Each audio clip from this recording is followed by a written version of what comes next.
خپل لوري پوهنتون کې ښوونکی ده، خو د افغانستان نجونو ته بیا تعلیم مهم نه ګڼي. اچکزی وایي زه د افغانستان خارجه وزیر یم. دا چې نجیب ننګیال څه ځواب ورکړی نو جزئیات هم دلته وګورئ او چینل هم سبسکرایب کړئ.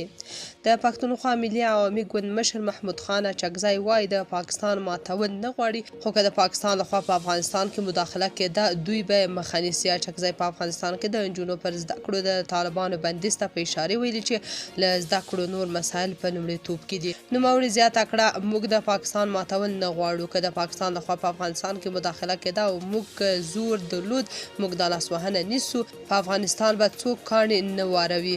اچکزی وایي د دوی ګوند په افغانستان کې د هغه چا ملاتړ کوي چې په واک کې وي. هغه دې جرګې ته وویل زه اوس هم وایم چې زه د افغانستان د بهرنیو چارو وزیر یم. هر څوک چې د افغانستان په اړه خبرې کوي له ما سره دې وکړي. زه په دې د طالبانو د بهرنیو چارو وزیر یم چې افغانستان کې هر څوک هلته ناست دي. چې کوم سړی د افغانستان د ارضي تمامیت لپاره جنډه پورته کوي، چې کوم سړی د افغانستان د ازادۍ لپاره جنډه پورته کوي، بل څوک یې که ملګري کوي او کنه د پښتونخوا ملي عوامي پارټۍ به یې خامخا ملګري کوي. اچکزي د نجونو پر زده کړو د طالبانو د بندیز په اړه وویل چې له زده کړو څخه په افغانستان کې نور مسایل لومړیتوب لري. هغه زیاته کړه افغانستان یې په مخه کړی دی، ها د ښځو تعلیم نشته او پلانای نشته. وکاکا موږ بد اخیستي یو د غم د ښځو تعلیم دی شه. وکاکا ستا مور تعلیم کړی دی.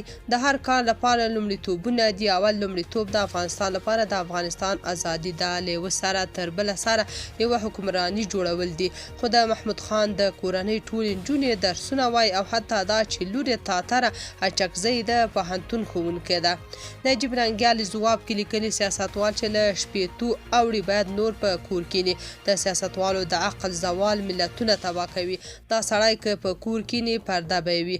وکاکا ستا مور تعلیم کړی. دا جمله د محمود خان لیګسي شوه، ډیره بدرنګه جمله ده. سوال همدا دی چې زما مور تعلیم ولې نه دی کړی او د نورو ماشومانو میندې باید ولې بې تعلیمه شي؟ دا ځکه چې هره زمانه کې د پښتنو رهبري ستا غوندې خارجه وزیرانو کړې او دا بدبختي پیړۍ په پیړۍ روانه پاتې شوې. تاسو په دې اړه څه نظر لرئ؟ کمنټ کې شریک او چینل هم سبسکرایب کړئ.